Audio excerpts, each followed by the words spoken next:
Hey guys, it's your boy Mark, back with yet another wrestling review 2023. This is going to be my review of AEW Revolution 2023, of course. Man, since this pay-per-view's inception back in 2020, I have reviewed every single Revolution pay-per-view. I was especially excited for this pay-per-view as soon as the main event was announced, which was, of course, 60-minute Iron Man match for the AEW World Championship. Bryan Danielson challenging the champion MJF. But, of course, we'll go through the other matches first. Of course, we got the buy-in pre-show match. I don't remember the names of all the participants, but Briscoe, my man Mark Briscoe in this match. His performance especially, I wanted to watch. And he had an awesome performance, especially this one part when he did a running like apron front senton thing. That was awesome. I hope that makes sense. But admittedly, during the buy-in, this was when I was trying to find a stream for the show in general. I know I could have watched the show, the buy-in on YouTube, and I did for a little bit. But then I really wanted to make sure I was watching the full show, and obviously I did, because I'm giving you guys this review. And the show officially starts. Chris Jericho versus Ricky Starks, Jericho Appreciation Society, I think that's what they're called, they are banned from ringside. This was a really fun match, honestly, pretty much what you'd expect between two really fun wrestlers, and especially legend like Chris Jericho. There was this awesome spear that Ricky Starks did to Chris Jericho that was countered into a code breaker. That was awesome. Sammy Guevara tried to interfere. I'm not sure who on behalf of. I assume Chris Jericho, and then someone else came out to attack him. But Ricky Starks ended up winning the match. I don't remember how, actually. But yeah. The next match, we have the final burial match, which is basically a casket match. Christian Cage versus Jungle Boy Jack Perry. This was I really enjoyed this match, actually. Christian was awesome as usual. Great heel heat for Christian, by the way, like far out. And throughout, he was like, nah, I'm gonna get out of here. But like Jungle Boy kept going after him, and there was one point especially that was funny when he when Christian realized that he was walking towards the burial area, and then he was like, oh crap, gotta go back, and then he was running to attacks by Jungle Boy. That was cool. They fought at the burial area, which was at the stage area. Christian tried to do the concerto to Jungle Boy, who got out of it. Jungle Boy ends up doing the concerto to Christian himself. He puts him in the casket, and actually he puts him in so nicely, which is actually pretty crack up. And then he even like crossed his arms to make him look like a dead person at their funeral, in the casket. Closed the lid, and then the freaking casket dropped inside the hole, and that was like, oh damn, that was a rough, man, But yeah, so good on Jungle Boy for winning that. I gave it 3 3/4, and I think I'll give it 3.5 in hindsight now. But yeah, damn good match. But yeah, and next we have the AEW World Trios Championship match. We have the Elite defending against House of Black, of course. This was another damn good match. I actually fell asleep during the first few minutes of this match, actually, because I was tired. Not because the match was bad. It wasn't at all. I was very, very tired. There was a lot more Brody King than I would have liked. Way more Brody King than I would have liked, honestly. I especially wanted to see my man Malakai Black / Aleister Black. And how awesome is that we got to see Aleister Black and Kenny Omega go at it tonight. That is so awesome. Imagine telling somebody that like 5 years ago. But yes, really enjoyed this match. But But like I said, a lot more Brody King in this than I would have liked. I would have rather just had Malakai Black just fight the whole match himself. He did the Black Mass. I don't know what AEW's version is called of that. Black Mass to Kenny Omega. And then it was broken up by Nick Jackson. And then they fought some more. Eventually, I think one of the Young Bucks was pinned by Malakai Black, I think. And House of Black win the AEW World Trios Championship. I'm so happy to see my man Malakai Black finally win a championship in AEW. Far out. That I'm very happy for him, and especially because he's such an underrated, amazing performer. Seriously. Next up, we have the AEW Women's Title, Women's World Championship Triple Threat. Jamie Hayter defending against Ruby Soho and Saraya, Paige. This was a really fun triple threat, I thought, actually. Typical triple threat stuff. They even fought in the crowd for a little bit. And,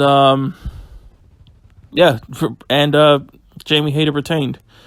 I think the finish of that, I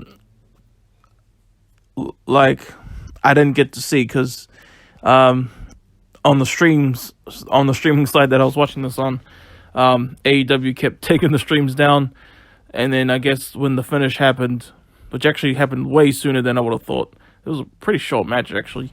I missed that, but I did see that Jamie Hayter retained, and congrats to her. I would have loved for Saraya to win, but oh well. Next up, we have the Texas Death Match: Hangman Adam Page versus Jon Moxley. This was brutality at its finest. Nothing wrong with this match, but I think it's 4 1/4 personally. Great stuff. You had barbed wires everywhere. Even Hangman Page's hair got caught up in a bit of barbed wire. That was insane. There was chains. There was bricks. There was blood from both guys. It was dang brutal stuff. Far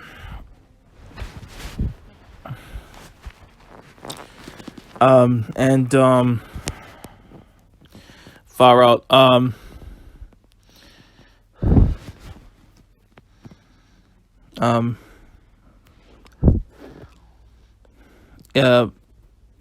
As you can tell, I'm pretty. I don't know, when you just finish watching a 60-minute match, it's kind of hard to remember the rest of the show.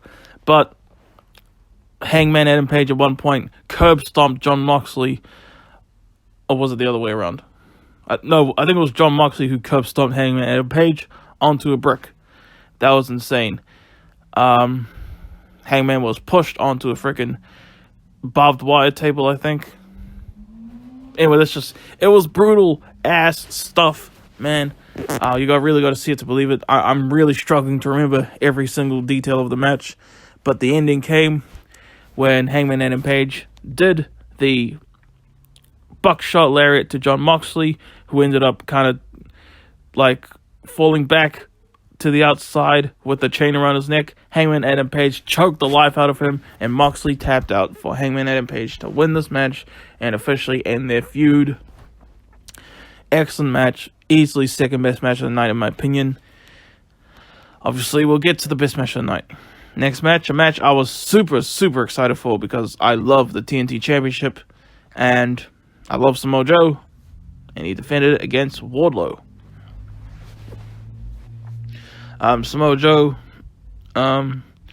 just two big, muscly, talented guys just bashing the crap out of each other for 10 minutes. Pretty much what you'd expect.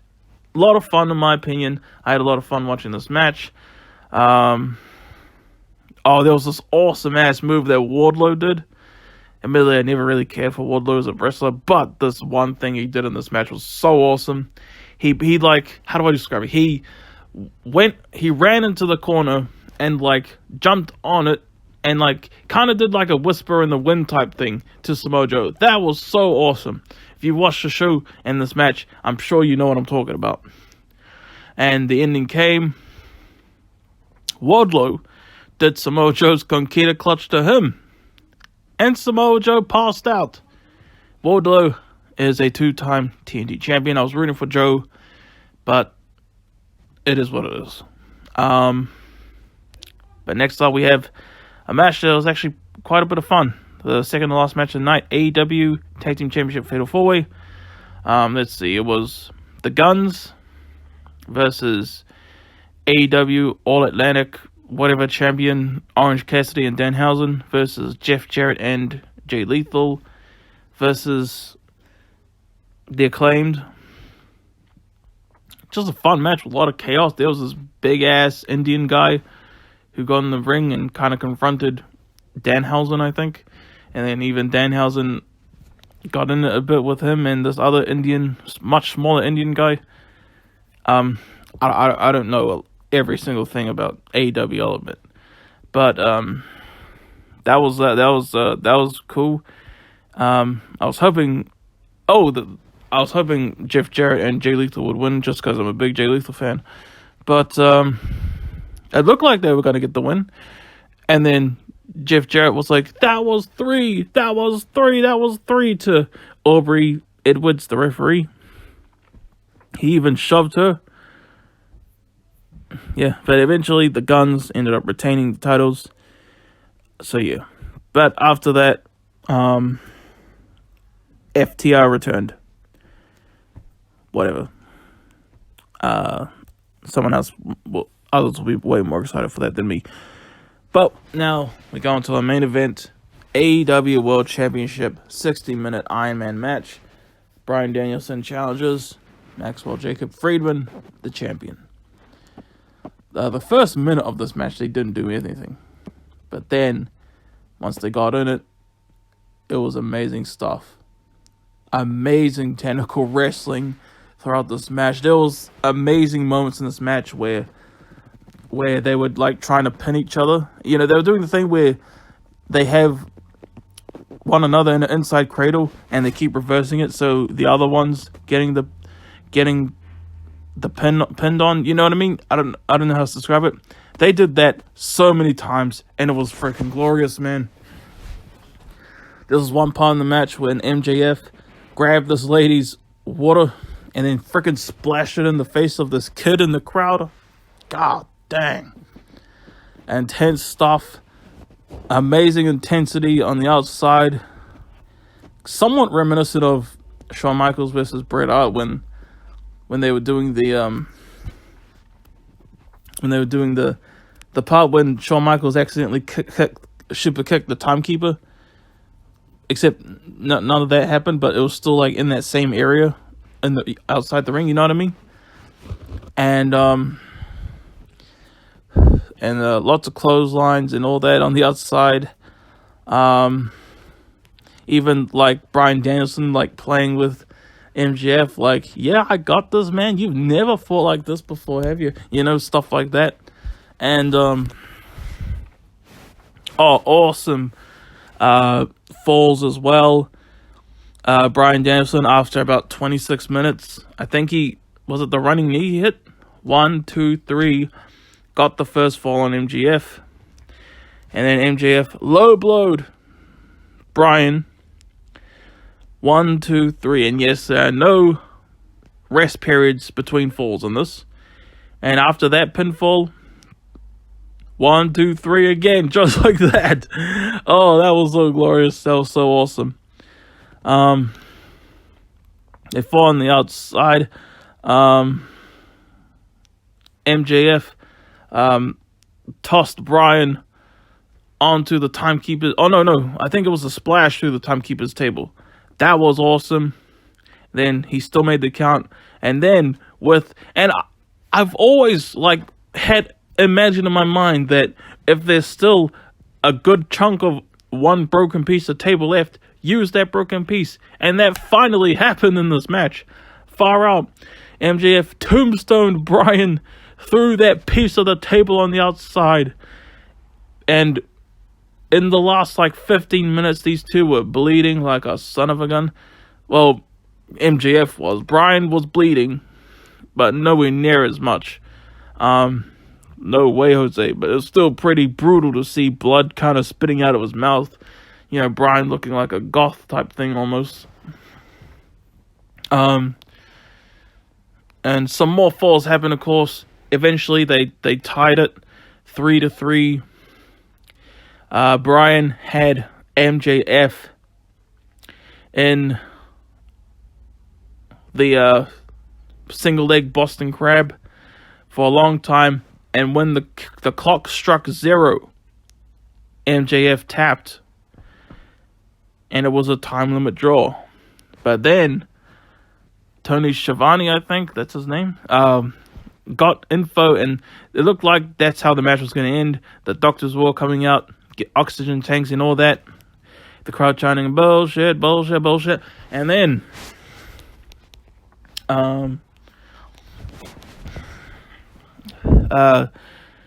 Tony Schiavone went down because he was being told something in his earpiece that Tony Khan is instructed to match to go to sudden death, overtime, one more fall for the victor.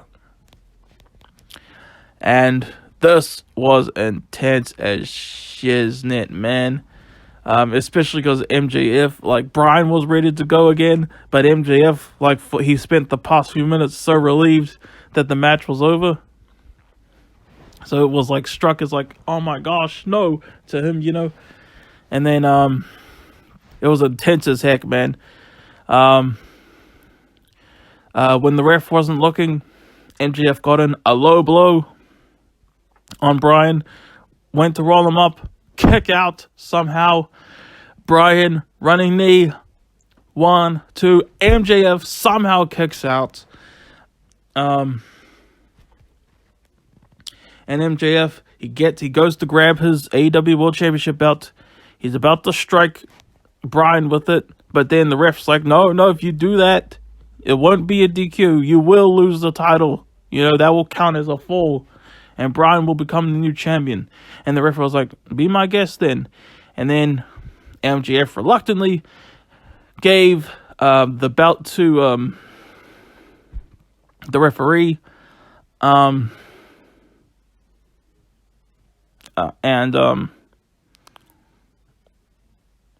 then he got out his dynamite ring, tried to bash Bryan with it, but Bryan, I think, he didn't land the hit, but I don't remember what Bryan did exactly, honestly. Then they fought some more.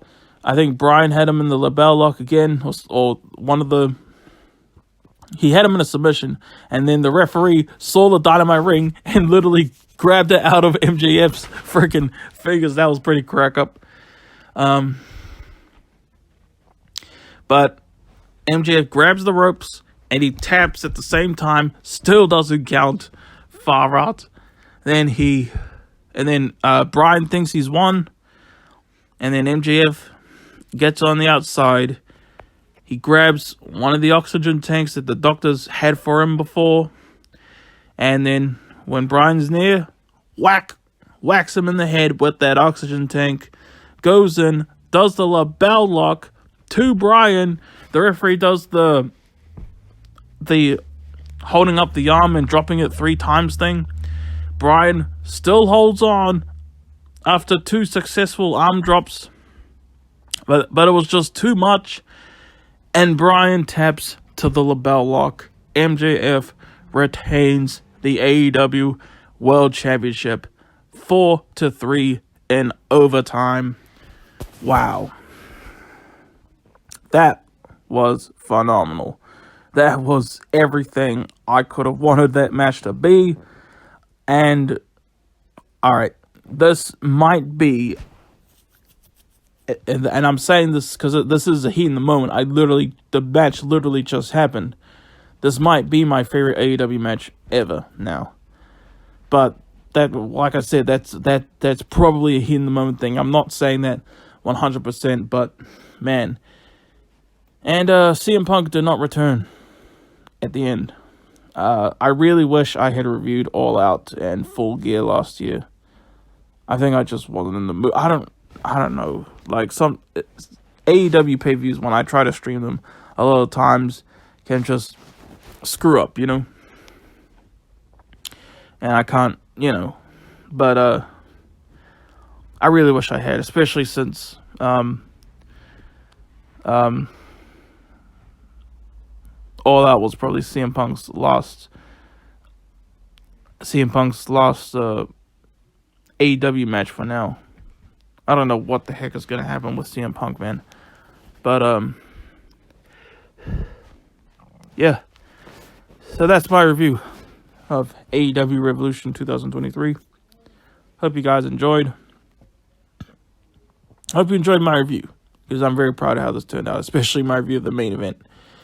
And yeah, if you guys saw the show, what did you think? Did you enjoy your boy's review? Let him know, because he would very much appreciate it. Alright. I'm your boy Mark. Peace out, y'all. Have a good one.